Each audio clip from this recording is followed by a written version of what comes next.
मैं नहीं जानता कि रिश्तों में बेवफाई क्यों मिलती है, लेकिन इतना जरूर जानता हूँ कि जब लोगों का दिल भर जाता है तो लोग छोड़कर चले ही जाते हैं। मैं अंदर कुछ और बाहर कुछ और बन नहीं पाता हूँ, इसीलिए ही अक्सर अकेला हो जाता हूँ। दर्द को मुस्कुराकर सहना क्या सीख लिया तो सबने सोच लिया कि मुझे तकलीफ ही नहीं होती। जाने कब कब किस किस ने कैसे कैसे तरसाया है मुझे। तन्हाइयों की बात न पूछो, यहाँ तो महफिलों ने भी रुलाया है मुझे।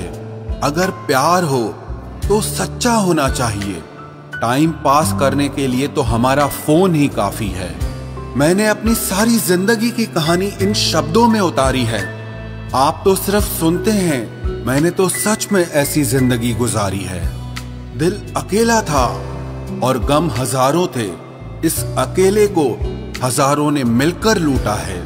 मैं ही कसूरवार हूं मेरे इन हालातों का, बस ये कहकर मैंने सबके सर से सारे इल्जाम मिटा दिए।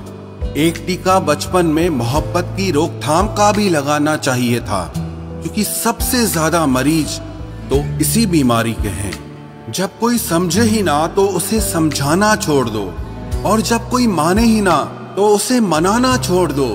और जिन रिश्तों में आपकी इज्जत और कदर ही ना हो तो उन रिश्तों को आप निभाना ही छोड़ दो।